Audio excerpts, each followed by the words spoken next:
Bayangkan ini, Sabah, negeri yang kaya dengan sungai, cahaya matahari, minyak, dan juga gas. Tetapi rakyatnya masih lagi hidup dalam kegelapan. Sementara jiran kita, Sarawak, bukan saja terang benderang, malah sudah pun mula ekspor listrik ke negara luar.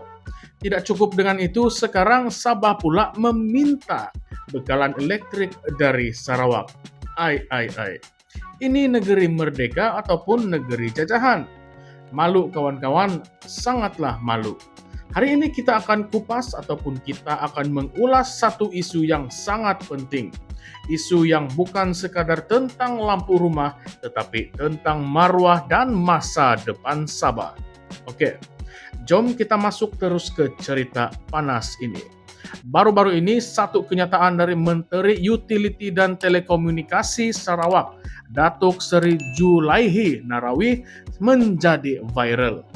Beliau mengumumkan bahwa Sarawak telah menandatangani perjanjian dengan Sabah untuk membekalkan 30 megawatt tenaga elektrik. Ya, betul itu.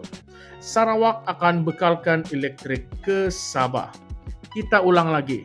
Sarawak, jiran sebelah, bekalkan elektrik ke Sabah. Macamlah Sabah ini tidak ada sumber langsung, sedangkan kita ada potensi hidro, sungai yang besar, gas asli, dan cahaya matahari sepanjang tahun. Tetapi apa kita buat dengan semua itu? Hampir tidak ada apa-apa. Daniel John Jambun, Presiden Solidariti Anak Negeri, dalam kenyataan medianya pada 2 Mei 2025 menyifatkan perkara ini sebagai sangat memalukan. Beliau menyatakan secara terbuka bahwa Sabah sepatutnya tunduk kepala kerana gagal menyediakan bekalan tenaga untuk rakyatnya sendiri. Dan jujur, dia tidak salah. Kita kena hadap kenyataan ini. Kalau kita terus syok sendiri, memanglah tidak kemana-mana kita. Sarawak sekarang bukan sahaja bekalkan tenaga kepada kita, tetapi sudah pun mula mengekspor tenaga ke Kalimantan sejak tahun 2016 lagi. Dan baru-baru ini Perdana Menteri Datuk Seri Anwar Ibrahim juga mengumumkan bahwa Sarawak sedang dalam proses membekalkan tenaga ke Filipina. Soalan besar sekarang ini, mana Sabah dalam semua ini? Kenapa Sarawak boleh sampai ke tahap ini, tetapi kita masih lagi bergelut dengan blackout setiap minggu, bahkan setiap hari? Masalahnya kawan-kawan, bukanlah pada sumber. Sabah bukannya tidak ada sumber, tetapi Sabah tidak ada kepimpinan. Itulah mungkin puncak sebenar. Kita ada pemimpin yang sibuk berebut jawatan, main politik katak, lompat sana, lompat sini. Tetapi bila bab bina loji jana kuasa, semuanya pun senyap. Bila bab rancang masa depan tenaga negeri, semuanya diam.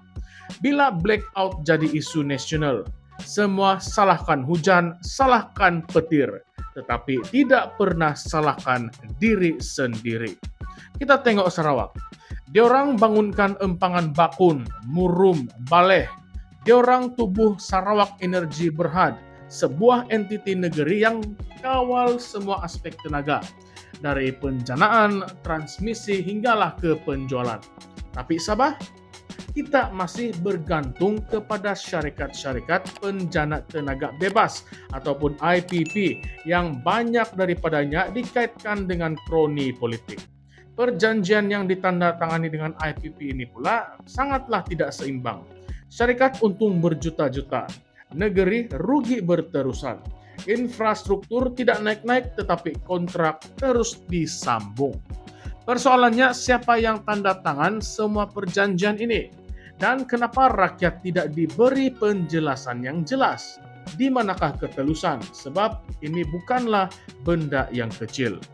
Ini melibatkan berjuta ringgit dana negeri yang sepatutnya digunakan untuk membaiki grid elektrik, bina loji jana kuasa baru, ataupun pasang sistem solar di kawasan pedalaman. Dan jangan lupa, Sabah dulu pernah ada peluang menjadi pemain besar dalam sektor tenaga. Kalau betul-betul dirancang dan dilabur sejak awal 2000-an, kita sudah boleh menjadi pengekspor tenaga ke selatan Filipina misalnya. Kita bukan sekadar mampu berdikari, malah mampu menjanah pendapatan tetap untuk negeri. Tapi malangnya, peluang itu dilepaskan begitu sahaja. Kepentingan rakyat diketepikan demi keuntungan jangka pendek oleh segelintir elit politik. Kita sudah dengar retorik demi retorik tentang perjanjian Malaysia 1963 ataupun ME 63. Setiap kali pilihan raya mesti dijadikan modal kempen. Tetapi apa hasilnya? Sabah masih lagi belum diberikan kuasa penuh terhadap sektor tenaga. Sepatutnya tenaga ini dikategorikan di bawah kuasa negeri dan bukan terus dikawal dari pusat. Tapi sampai sekarang kita masih kena tunggu lampu hijau dari Putrajaya. Kalau beginilah gayanya, bilalah Sabah mau maju. Daniel John Jambun juga kata kedaulatan tenaga adalah kedaulatan ekonomi. Dan memang dia betul. Kalau kita tidak boleh kawal sumber sendiri, kita akan kekal dijajah. Bukan dengan senjata tetapi dengan ekonomi dan dasar yang mengikat. Ini bentuk penjajahan modern yang mungkin ramai tidak sadar. Dan setiap kali blackout berlaku, itu bukan saja padamkan lampu, itu juga padamkan masa depan Sabah. 1 tahun Sabah gagal bangunkan tenaga sendiri. 1 tahun lagi kita hilang potensi ratusan juta ringgit pendapatan. Ini kawan-kawan adalah satu kerugian yang sangatlah besar.